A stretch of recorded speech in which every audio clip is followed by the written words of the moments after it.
Bismillahirrahmanirrahim. Alhamdulillah, kita bersyukur kepada Allah Ta'ala kembali di siang hari ini. Kita melanjutkan kajian dengan membaca kitab Bulughul Maram. Dan insyaAllah kita akan membaca hadis nomor 404 dari kitab Bulughul Maram. Hadis tentang hukmu man shalla thumma dakhala masjidan. Hukum orang yang sudah salat kemudian dia masuk masjid lalu menjumpai ada salat jamaah. Hadis dari Yazid ibn al-Aswad radhiyallahu anhu annahu shalla ma'a Rasulillahi sallallahu alaihi wasallam salat as-subhi, bahwa beliau pernah salat subuh bersama Rasulullah sallallahu alaihi wasallam. Falamma shalla Rasulullah sallallahu alaihi wasallam idza huwa birajulaini lam yusalliya, ketika Nabi sallallahu alaihi wasallam selesai salat, tiba-tiba beliau melihat ada dua orang yang tidak ikut salat. Dua orang itu mojok di bagian belakang. Fada'a bihima, kemudian Nabi SAW memanggil keduanya. Faji'a bihima tur'adu faraisuhuma, lalu mereka datang tur'adu faraisuhuma, sambil gemeteran tangannya, karena segan ketika dipanggil oleh Nabi SAW, sehingga saat datang itu tangannya sambil gemeteran. Faqala lahuma, kemudian Nabi SAW bertanya kepada keduanya, ma mana'akuma an tusalliya ma'ana, kenapa kamu tidak ikut salat bersama kami? Qala, lalu keduanya menyampaikan, qad sallaina fi rihalina, kami. Rihal itu bisa bermakna di perjalanan, bisa juga bermakna di tempat kediaman. Dan yang dimaksud di sini adalah kejadiannya ada di Mina. Wa fiha yatafarraqun nas, dan ketika orang itu di Mina, mereka kumpulnya mencar-mencar di tempat A, di tempat B, di tempat C, karena kejadiannya bukan di perkampungan tapi di tempat terbuka. Walidza lam yunkir alaihim ar-rasul sallallahu alaihi wasallam salatahuma fi rihalihima, sehingga Nabi sallallahu alaihi wasallam tidak mengingkari perbuatan orang ini. Sehingga orang ini ketika sudah masuk waktu subuh, mereka sholat, mungkin berdua, mungkin bersama teman-temannya yang ada dalam satu tenda dengannya ketika berada di Mina. Lalu setelah itu mendekat ke Rasulullah SAW, dan ketika itu Nabi SAW baru saja melaksanakan sholat subuh. Mereka duduk di belakang, begitu Nabi SAW salam, melihat orang itu. Artinya kejadian ini tidak berada di masjid tapi di ruang terbuka. Karena Mina sejak dulu sampai sekarang posisinya sama. Tempat ini tidak dijadikan sebagai tempat hunian, tapi dijadikan sebagai tempat ruang terbuka. Dan para jamaah haji wukuf di Mina selama 3 hari jika dia melakukan nafar tsani, atau 2 hari jika dia melakukan nafar awal.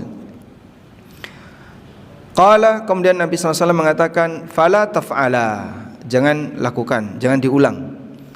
Idza shallaituma fi rihalikum thumma aradtum thumma adraktum al-imama wa lam yusalli fasalliya ma'ahu fa innaha lakum nafilatun. Apabila kalian sudah salat di tempat kalian, kemudian kalian menjumpai imam, wa lam yusalli, menjumpai imam sedang salat jamaah, fasalliya ma'ahu, maka kerjakan salat bersama imam, fa innaha lakum nafilatun, karena salat tambahan ini statusnya sunnah. Rawahu Ahmad, diriwayatkan oleh Ahmad, wal lafdzu lahu, dan lafaz ada dalam Musnad Ahmad, wa tsalatsah, dan diriwayatkan oleh imam yang 3. Imam yang 3 itu siapa? Ya. Wa sahahu Tirmidzi wa Ibnu Hibban. Imam yang 3 itu siapa? Dari 4 kurangi 1. Ashabus Sunan selain Ibnu Majah. Sehingga di situ Abu Dawud, An-Nasa'i dan Tirmidzi. Karena Al-Hafidz Ibnu Hajar sudah memberikan rumus ini di depan, di awal pada waktu beliau menyampaikan muqaddimah Bulughul Maram, dan dinilai sahih oleh At-Tirmidzi dan Ibnu Hibban. Wallahu alam. Baik, mengenai hadis ini memang para ulama menyebutkan bahwasanya hadis ini diperselisihkan mengenai keabsahannya. Namun yang lebih mendekati, hadis ini statusnya adalah hadis hasan sahih.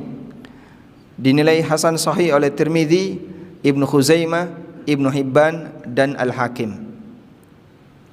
Semua nama ulama yang tadi kita sebutkan, Ibnu Khuzaimah, Ibnu Hibban dan Al-Hakim, semuanya punya kitab sahih. Karena kitab hadis yang bernama sahih itu ada yang karya Bukhari, Muslim, kemudian Ibnu Hibban sebutannya Sahih Ibnu Hibban, Ibnu Khuzaimah Sahih Ibnu Khuzaimah, termasuk juga Al-Hakim Al-Mustadrak ala Sahihain, koreksi terhadap Bukhari, Muslim. Tayyib. Sehingga bisa dijadikan sebagai dalil. Meskipun sekali lagi dalam hal ini ada sebagian yang menilai bahwasanya sanadnya bermasalah karena ada perawi yang majhul, sebagaimana keterangan Asy-Syafi'i dalam Al-Qadim, isnaduhu majhul, sanadnya majhul. Namun pendapat yang benar hadis ini sahih. Dan hadis ini memiliki hadis pendukung, sebagaimana yang diriwayatkan oleh Muslim dari Abu Dzar radhiyallahu anhu. Nabi sallallahu alaihi wasallam pernah bertanya, "Kaifa anta idza kana 'alaika umara yuakhiruna as-salah an waqtiha aw yumituna as-salah an waqtiha?" Apa yang akan kamu lakukan kalau nanti ada para pemimpin yang mereka suka mengakhirkan salat sehingga tidak dilakukan tepat pada waktunya, atau mereka mematikan salat? Istilah yang kedua, yumituna as-salah, mereka mematikan salat sehingga tidak dilakukan pada waktunya. Qala, kata Abu Dzar, fama ta'muruni, apa yang Anda perintahkan ya Rasulullah? Qala, jawab Nabi sallallahu alaihi wasallam, shallis salata li waqtiha fa in adraktaha ma'ahum fasalli fa innaha laka nafilah. Kamu kerjakan salat tepat waktu, dan kalau nanti imam salat maka kau salat di belakangnya, sehingga salat yang kedua ini sebagai salat sunnah tambahannya. Dan ini terjadi di masa Daulah Umawi. Ada salah satu di antara khalifah Bani Umayyah yang dia ketika sholat itu suka diakhirkan sampai duhur mepet asar, asar mepet maghrib. Sehingga saran yang diberikan oleh Nabi SAW ini dipraktekkan oleh sebagian di antara ulama tabi'in yang menjumpai itu. Di antaranya adalah Atha bin Abi Rabah. Sampai Atha bin Abi Rabah radhiyallahu anhu, beliau ketika melaksanakan sholat itu 2 kali tepat waktu, kemudian nanti ketika iqamah beliau hadir lagi di masjid, kemudian sholat lagi. Dan di masa silam yang berhak jadi imam itu gubernur atau khalifah jika itu di masjid negara, atau gubernur jika itu di masjid provinsi. Kalau masjid ibu kota berarti khalifah, kalau masjid provinsi gubernurnya, wakilnya. Sehingga ketika posisi imam adalah pemimpin tertinggi di tempat itu, maka tidak bisa digantikan sembarangan kecuali orang yang ditunjuk secara resmi oleh negara. Ada imam ratib, yang dulu imam ratib adalah gubernurnya. Belakangan tradisi itu berubah, sehingga para pemimpin-pemimpin pusat, para pemimpin daerah, dia tidak jadi imam, tapi di beberapa masjid negara ada imam ratib. Dan tradisi semacam ini masih berlaku di beberapa negara Timur Tengah. Di negara-negara Saudi, masjid yang dibawa kendali Departemen Wakaf Saudi itu ada imam ratib dan ada muadzin ratib. Dan tidak boleh didahului, sehingga walaupun telat misalnya, alarm sudah berbunyi kok belum datang, ditunggu sampai imam ratibnya datang. Di Qatar juga demikian, bahwa masjid-masjid di bawah auqaf, di bawah departemen wakaf itu ada imam ratib dan ada muadzin ratib. Walhamdulillah ada banyak sekali di antara para santri di Indonesia yang mereka menjadi muadzin ratib di beberapa negara-negara itu, sehingga mereka bisa memberikan kajian kepada kaum muslimin yang menjadi tenaga kerja yang tinggal di daerah Timur Tengah, karena mereka punya pengalaman belajar di pesantren. Baik, selanjutnya kita akan lihat pelajaran dari hadis ini. Hadis ini merupakan dalil bahwa orang yang masuk masjid kemudian dia menjumpai di jamaah masjid itu sedang sholat, wa huwa qad shalla, sementara dia sudah sholat. Ada orang sudah sholat di masjid tetangga UII ya. Karena di sini adanya jam 12, sementara mungkin di luar adanya jam setengah 12. Pas bulan Juli itu adzan zuhurnya agak maju. Sehingga di masjid tetangga sudah pada iqamah, di sini takmirnya masih tidur bisa jadi ya. Karena belum jam 12. Lalu jam 12 adzan. Kemudian dia ikut kajian, datang ke sini jam 12. Sampai di sini baru iqamah. Padahal beliau sudah salat. Apa yang harus dilakukan? Ngulangi salat. Harus ngulangi salat. Annahu yushra'u lahu ay yusalliya ma'ahum, disyariatkan baginya untuk salat bersama mereka, idrakan li fadlil jamaah, dalam rangka mendapatkan keutamaan jamaah. Wa takunu hadhis salatu lahu nafilatan, dan salat yang kedua ini statusnya sunnah. Dan perintah ini menunjukkan zahirnya makna tekstual dari perintah ini adalah perintah wajib. Dan ini merupakan pendapat Imam Ahmad dalam salah satu riwayat. Waqad ajma'al ulama ala istihbabi al-i'adah, sementara ulama sepakat bahasanya dianjurkan untuk mengulang. Wa innamal khilaf bainahum fil wujub, hanya saja mereka beda pendapat apakah statusnya itu wajib ataukah anjuran. Sebagian di antara mereka ada yang membedakan. Siapa yang sebelumnya sholat sendirian, maka kemudian ketika dia sampai di masjid kok ada yang jamaah, wajib bagi dia untuk mengulang. Sementara orang yang salat berjamaah kemudian dia menjumpai salat jamaah yang kedua, maka dianjurkan untuk salat jamaah yang kedua. Wal ahwat, namun yang lebih hati-hati, lil mukallaf, bagi orang yang mendapatkan beban amal, bagi mukallaf untuk mengikuti perintah Rasul sallallahu alaihi wasallam, sehingga dia salat ketika dia masuk masjid sementara dia melihat jamaah belum selesai salat berjamaah. Tayyib. Saya ulang ya. Ada orang sudah salat, kemudian dia masuk masjid, lalu menjumpai salat jamaah di masjid itu belum selesai. Apa yang harus dilakukan? Duduk di belakang, atau lama di toilet, atau nongkrong di kantin, atau ikut sholat jamaah? Ulama sepakat disyariatkan untuk ikut sholat jamaah. Apakah hukumnya wajib ataukah dianjurkan? Jumhur mengatakan dianjurkan, sedangkan Imam Ahmad mengatakan wajib, harus dia ikut sholat. Baik, ini pendapat yang pertama. Pendapat yang kedua mengatakan dirinci, apabila di luar dia sholatnya tadi sendirian, kemudian dia datang ke masjid, ternyata di masjid belum selesai jamaah, maka wajib bagi dia untuk ngulang. Sehingga sholat yang kedua ini wajib hukumnya bagi dia untuk ngulang sholat jamaah bersama yang ada di masjid.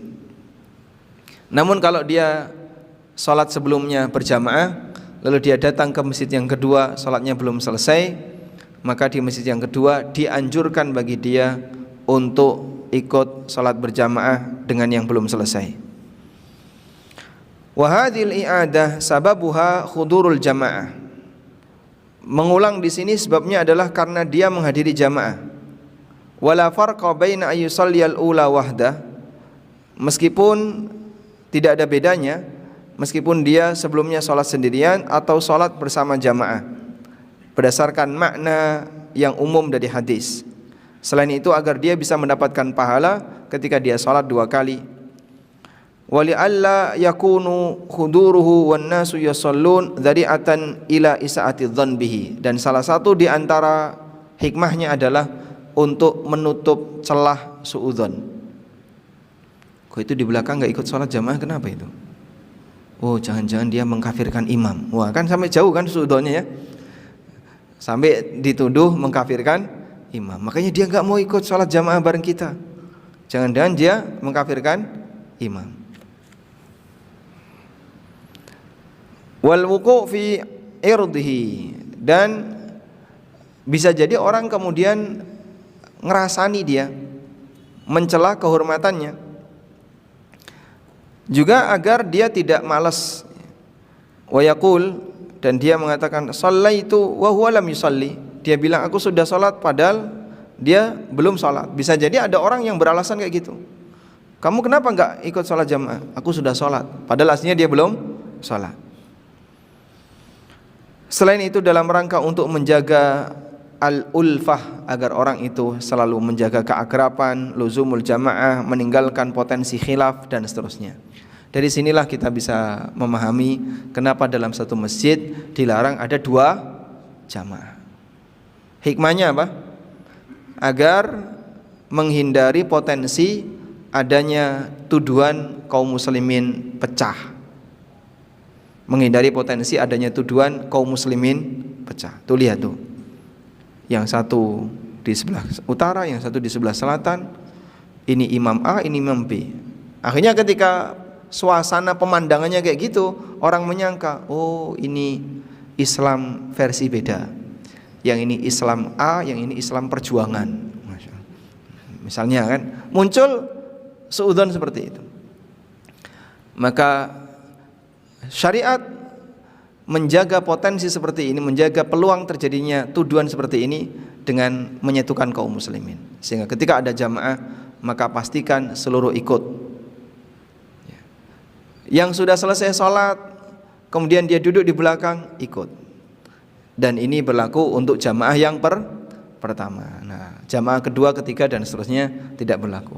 Kita sedang ngaji seperti ini, di utara ada orang yang sedang sholat jamaah karena mereka telat, ya sudah, kita nggak mungkin ikut kan? Kalau kayak gitu nanti ikut terus, Pak.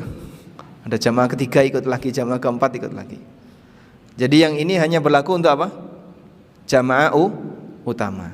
Baik. Contoh real ya. Ada salah satu kawan, beliau mantan Islam jamaah. Saya sempat tanya, Islam jamaah itu anggotanya kalau mereka sholat di masjid umum gimana? Kan masyarakat umum bukan anggota mereka, bukan jamaah mereka. Kalau kami datang di masjid umum, maka kami akan berusaha jadi imam. Nah, apakah selalu mungkin seperti itu? Sementara di masjid itu ada imam rotib. Kalau tidak mungkin, maka kami sibuk di tempat wudhu. Wudhu, baleni lagi ke toilet, lama sekali di tempat wudhu. Baru kemudian nanti ketika datang ke masjid, dalam posisi jamaah sudah selesai, sehingga kami bisa sholat sendirian, tidak dicurigai. Oh kayak gitu. Kenapa nggak mau ikut gabung? Karena kami punya keyakinan sholatnya imam batal, sebab imam tidak bisa bersih suci menurut kaidah kami, kaidah Islam jamaah ini. Makanya kalau mereka nggak punya kesempatan jadi imam, ya mau dolanan banyu di tempat wudhu.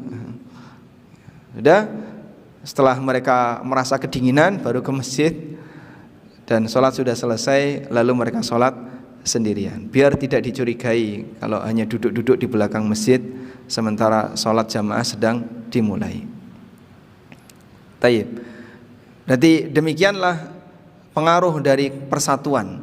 Jadi zahir diperhatikan, ada satu yang nggak sholat itu bisa memicu peluang adanya suudzon. Kenapa orang ini nggak ikut sholat? Dan hal seperti itu dihindari oleh syariat kita. Makanya yang sudah sholat datang ke masjid, ikut sholat jamaah, jangan duduk di belakang. Selanjutnya, hadis ini menunjukkan bahwa mengulang sholat selama ada sebab, hukumnya boleh. Baik sholat subuh, sholat duhur, asar maupun yang lainnya. Kejadian ini ketika salat subuh. Kejadian ini terjadi di zaman Nabi SAW dalam hadis tadi ketika salat subuh. Annahu shalla ma'a Rasulillah SAW salat as-subhi. Bahwa Yazid bin Aswad salat bersama Rasulullah SAW ketika salat subuh. Sehingga sababul wurud hadis adalah salat subuh. Namun sababul wurud itu tidak membatasi. Maka ada ungkapan bahwasanya al-ibrah bi umumil lafzi la bi khususi as-sabab. Bahwa yang jadi kesimpulan adalah makna umum dari lafaz, bukan kekhususan dari keberadaan sebab. Sehingga tidak boleh kita membuat kesimpulan ini hanya berlaku khusus untuk salat subuh, duhur, asar, maghrib, isya enggak berlaku. Tidak demikian ya. Meskipun kejadiannya salat subuh, tapi berlaku umum. Hanya saja dalam memahami sebab, baik sebabun nuzul maupun sababul wurud, as-sabab qat'iyatud dukhul, bahwa kejadian yang menjadi sebab itu bisa dipastikan bagian dari tafsir ayat atau hadis. Misalnya ya, ada kejadian A, lalu kejadian A ini, dari kejadian A turunlah ayat B, begitu. Maka kejadian A itu pasti bagian dari tafsir ayat B, karena sababun nuzul qat'iyatud dukhul, bahwa sebab yang melatar belakangi turunnya ayat bisa dipastikan dia bagian dari tafsir ayat itu. Meskipun ayat ini punya beberapa kemungkinan tafsir yang lain. Ayat yang bisa ditafsirkan dengan X, Y, Z, tapi kejadian A pasti bagian dari tafsir itu. Sehingga sababun nuzul itu bisa jadi alat bantu dalam memahami tafsir. Salah satu contoh tafsirnya kayak gini. Nah, kira-kira kalau ada kejadian yang mirip seperti ini, maka hukum yang berlaku dalam ayat ini berlaku bagi semuanya. Sehingga sababun nuzul jadi apa? Alat bantu dalam memahami tafsir dari ayat yang ada. Hadis juga sama. Maka kejadian itu menjadi alat bantu dalam memahami tafsir hadis. Baik. Lianna Nabiya sallallahu alaihi wasallam atlaqal amra bi'adati salati wa lam yufarriq baina salatin wa salatin. Karena Nabi sallallahu alaihi wasallam menyebutkan perintah ini secara umum dan beliau tidak merinci antara salat tertentu dengan salat yang lain. Dan Nabi sallallahu alaihi wasallam memerintahkan kepada dua orang ini untuk mengulangi salat subuh secara berjamaah, padahal ketika itu waktu larangan karena dia sudah selesai salat, tapi ngulang dalam hal ini diperbolehkan karena ada sebab. Saya ulang ya, ngulang sholat wajib hukumnya boleh jika ada sebab. Kalau nggak ada sebab boleh nggak Pak? Kalau nggak ada sebab boleh nggak? Habis sholat lagi. Kamu sholat apa? Duhur yang kedua. Terus sholat lagi. Sholat apa ini? Duhur ketiga kalinya. Kenapa? Saya tadi nggak yakin sudah bergerak. Oh, berarti Anda tidak wajib sholat. Cetok bergerak kok nggak yakin bergerak, berarti wis rada edan. Ada fatwa seperti itu dari Ibnu Aqil. Ada orang sudah nyemplung kolam berkali-kali, mungkin 2-3 kali, lalu tanya kepada Ibnu Aqil, "Wahai Syekh, saya itu masih ragu apakah saya ini sudah sah mandinya atau belum." Maka dijawab sama Ibnu Aqil, "Kalau begitu kamu sudah nggak wajib sholat." Loh, kenapa? Karena Nabi SAW bersabda, "Rufi'al qalam an thalathin." Pena catatan amal sudah diangkat dari 3 orang. Salah satunya wa anil majnuni hatta yafiqa, dari orang gila sampai dia sadar. Loh, kamu sudah mandi 3 kali kok sik ra krasa nek kena banyu iki lho. Berarti edan kan gitu ya. Dan orang gila tidak wajib salat. Baik, was-was seperti ini tidak berlaku. Maka selesai sholat, ngulang sholat itu tidak berlaku. Berarti yang bersangkutan muwaswis dan orang yang kena penyakit waswas tidak diperhitungkan. Tapi kalau tidak ada sebab nggak boleh. Kalau ada sebab hukumnya boleh. pertanyaannya, setelah sholat subuh kan sholat lagi nggak boleh Pak ya? Hukum sholat sunnah setelah sholat subuh boleh nggak? Nggak boleh. Maka kita sholat subuh di masjid. Ada kasus kita sholat subuh di masjid, terus pulang, kemudian sholat subuh ngimami istrinya, boleh atau tidak? Boleh atau tidak? Boleh. Sebagaimana dalam hadis ini. Pak, ini kan jadi makmum, kalau jadi imam gimana? Ya, apa bedanya? Sehingga ma sabata lil imam sabata lil makmum. Kalau itu berlaku bagi imam juga berlaku bagi makmum. Baik. Kemudian dalal hadis ini menunjukkan dengan makna umumnya bahwa tidak ada bedanya antara mengurangi salat subuh dengan maghrib dan yang lainnya. Dan ini merupakan pendapat jumhur ulama dan pendapat mayoritas sahabat dan tabi'in, juga madhab Asy-Syafi'i, Ahmad, Ishaq bin Rahuyah, Dawud Ad-Dhahiri, Imam Malik bin Anas fi riwayatin anhu, dalam salah satu riwayat dari beliau. Khilafan liman mana i'adat al-maghrib li'alla tasira syaf'an.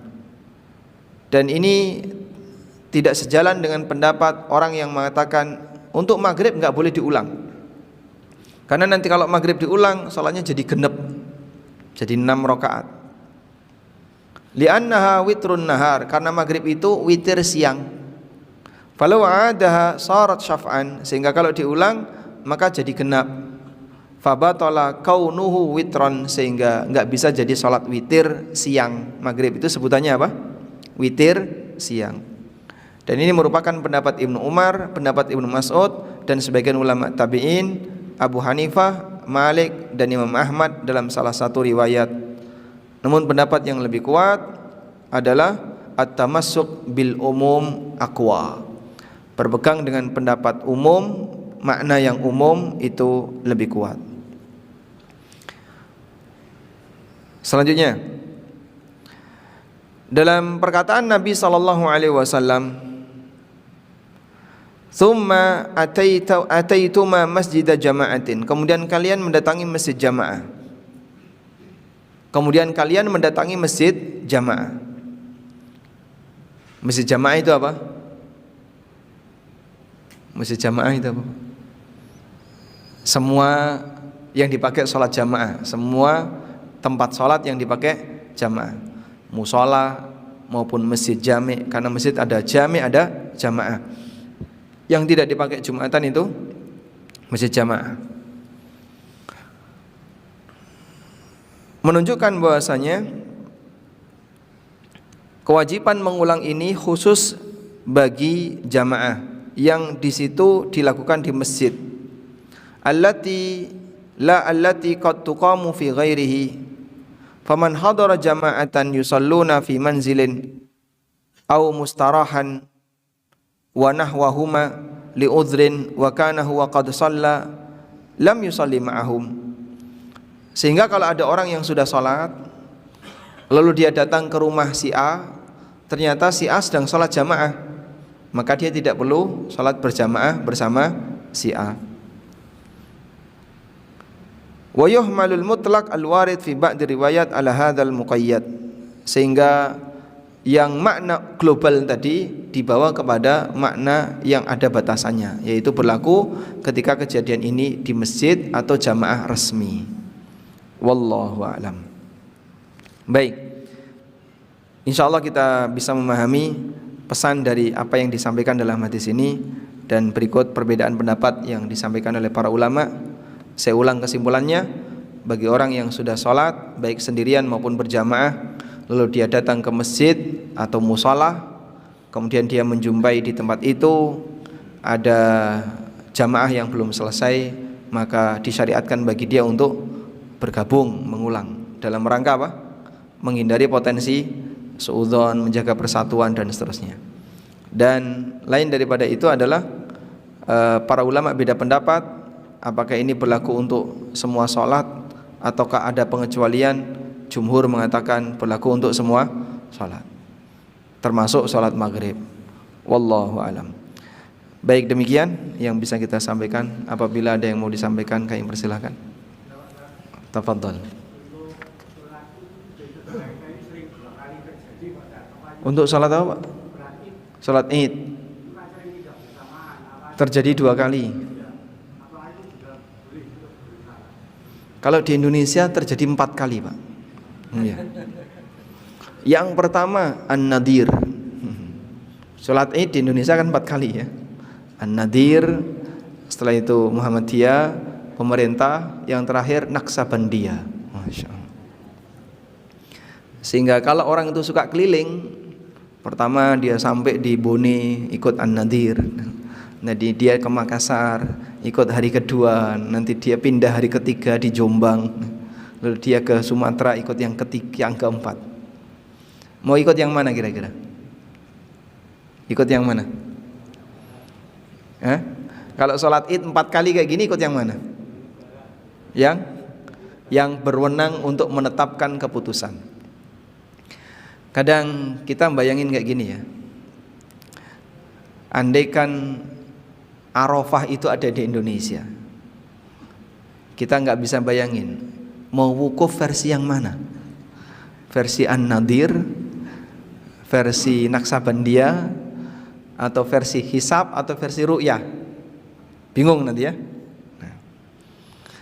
Namun walhamdulillah, Allah letakkan situs haji itu tidak berada di negara yang terlalu toleran dengan perbedaan pendapat seperti ini, sehingga di sana ya selalu satu, nggak mungkin ada lebih dari satu, baik Idul Fitri maupun Idul Adha. Maka masyarakat yang haji, dia tahu arah wukuf tanggal berapa, 9 Dzulhijjah. Ada berapa versi 9 Dzulhijjah? Nggak mungkin ada seperti itu. 9 Dzulhijjah cuma satu versi. Beda kalau andaikan itu ada di negara kita. Ini Pak, hari wukufnya 9 Dzulhijjahnya ada 4 versi, Selasa, Rabu, Kamis, Jumat. Masya Allah. Terus para jamaah haji yang dari luar ini wukuf tanggal berapa? Bingung nanti dia. Yang pengen cepat pulang ya yang Selasa, yang pengen lama-lama di sini silahkan wukuf Jumat. Gimana itu nasibnya? Makanya yang seperti ini tidak ideal. Kondisi ini tidak ideal. Baik, selanjutnya, kalau ada seperti ini kita sholat Id, apakah perlu ngulang? Misalnya, Pak, saya ikut sholat Id Selasa, besok Rebu ada sholat Id lagi, apakah saya harus ngulang sholat Id Rebu? Jawabannya tidak perlu. Nah, kemarin kan sempat viral ya, ada ustadz diundang khutbah di hari Selasa, tapi beliau hari rayanya hari Rebu, dan di hari Rebu juga ada yang ngundang. Terus gimana? Akhirnya jadi bahan candaan. Nek pengen amplopnya oke melu loro. Sehingga di hari Selasa dia khutbah, di hari Rebu dia khutbah lagi. Masya Allah, la haula wala quwata illa billah. Terus gimana kayak gini? Gak konsekuen jadinya. Akhirnya yang kamu yakini hari apa? Ya saya yakin hari Rebu, tapi undangan saya khutbah hari Selasa.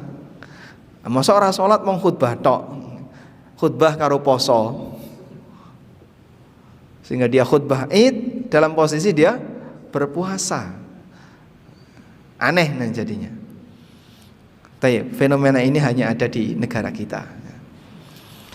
Maka kalau seperti ini yang terjadi, jika kita menghargai ya adanya perbedaan pendapat antara wujudul hilal dengan imkanur ru'yah, kan dua ini khilaf terbesar di Indonesia. Kalau kita menghargai perbedaan ini, sehingga ketika ada jamaah yang saya mengikuti wujudul hilal, saya mengikuti imkanur ru'yah, rata-rata kan selisih sehari. Jika ketinggian hilal masih di bawah 2 dulu ya, sekarang di bawah 3 karena berubah standarnya. Ya silahkan ikuti keyakinan masing-masing. Wallahu a'lam. Nah. Assalamualaikum Waalaikumsalam. Mencari-cari potongan kajian di HP berniat untuk di-share, tiba-tiba menemukan tayangan yang maksiat, apakah termasuk maksiat?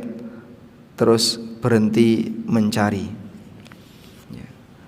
Mungkin sama seperti ketika Anda berangkat ke masjid, tapi di perjalanan menuju masjid kampus ada banyak aurat yang terjajar di kanan kirinya. Itu kira-kira gimana terus? Pulang aja lah, nggak jadi ke masjid. Tujuan besar Anda jadi gagal. Dan kita hidup di lingkungan yang adanya kayak gini. Awal mula ketika dakwah sebagian ustadz direkam kemudian mau diupload di YouTube, itu kan terjadi polemik ya, antara yang pro dan kontra, antara yang setuju dan tidak. Wow, di situ kan banyak sekali kotoran, banyak aneka video-video yang nggak benar. Ya kalau seperti itu maka selamanya dibiarkan akan isinya itu terus. Sampai akhirnya sebagian asatidzah memberanikannya, sudahlah upload saja. Sehingga kita meramaikan video-video ini, meramaikan video yang nggak benar tadi. Nah, YouTube establish, alhamdulillah sudah banyak ustadz yang punya channel-channel banyak sekali.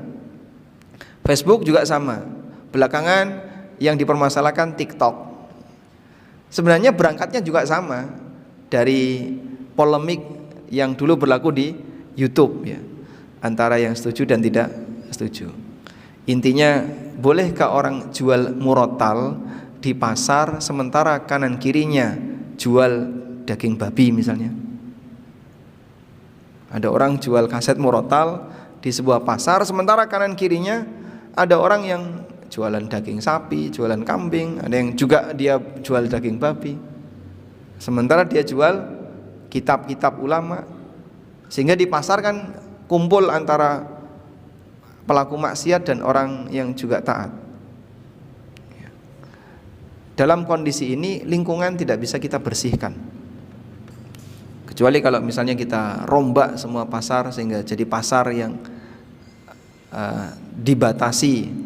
Tapi itu tidak mungkin bisa kita lakukan untuk saat ini. Yang bisa hanya mengikuti yang sudah ada.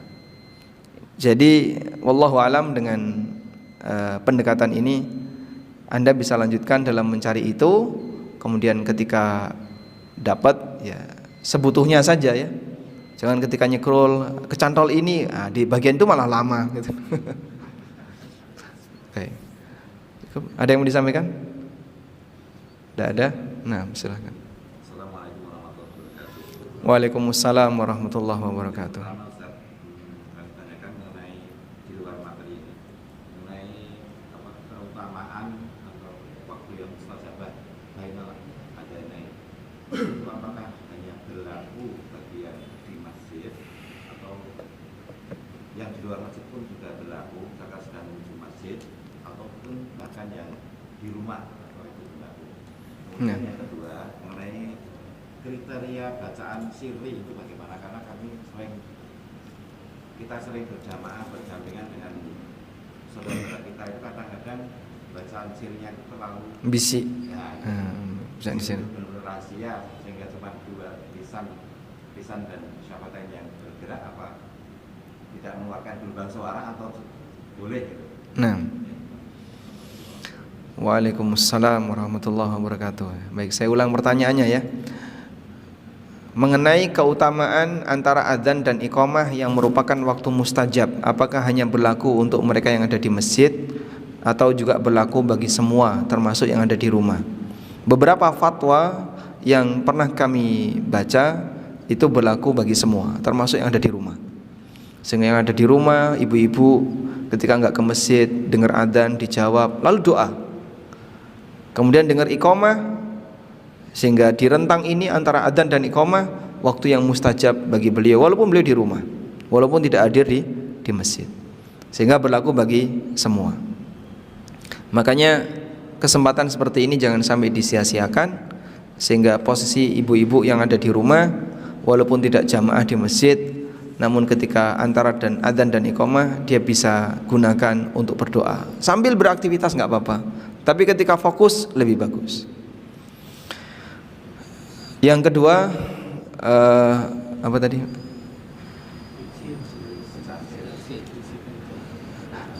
Bagaimana batasan bacaan sir? Sir intinya lawan dari jahar. Dan mengenai batasannya ya kembali kepada pemahaman yang dimiliki oleh masyarakat. Apa sih yang dimaksud dengan pelan? Baik, kita urutkan jadi 3 tingkatan ya. Yang pertama, mingkem. Mingkem itu tidak boleh. Sholat sambil mingkem sehingga tidak ada gerakan, tapi bacanya batin. Gini ya. Kamu mau coba Fatihah? Lah kok ora umi-umi ning ati? Itu tidak boleh kayak gini. Baca Fatihah kok dalam batin itu tidak boleh. Sehingga definisi membaca itu harus ada sesuatu yang terlafalkan. Nah, kalau terlafalkan berarti ada bibir yang atau lidah yang digerakkan. Ya, karena suara kita diatur dengan bibir dan lidah. Yang kedua, dia melafalkan tapi tidak keluar kata-kata apapun, sehingga cuman umi-umi. Nah, cuman umi-umi kayak gini ya. Baik. Dan yang kedua ini sudah terhitung membaca walaupun tidak terdengar suara. Yang ketiga, terdengar suara. Nah, terdengar suara ini sesuai kebutuhan. Kalau tidak butuh untuk dikeraskan, maka cukup dipelankan. Kalau butuh dikeraskan seperti imam, silahkan dikeraskan.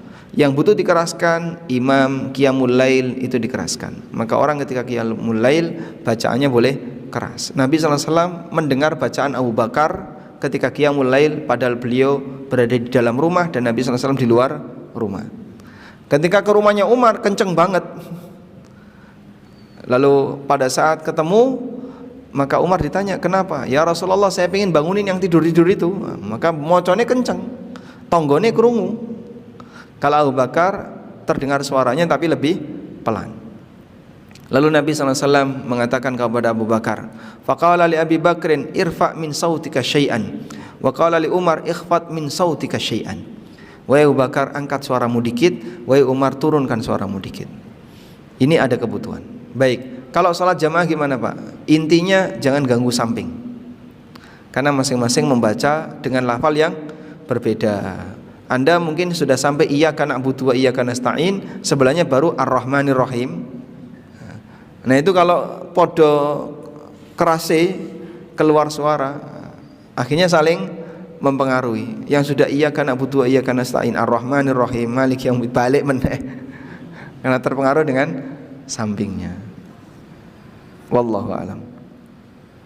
Jika kita sudah sholat di rumah, mendatangi masjid sedang jamaah sholat maghrib kurang 1 rakaat, ketika kita ikut jamaah, kita sholat 1 rakaat atau tetap 3?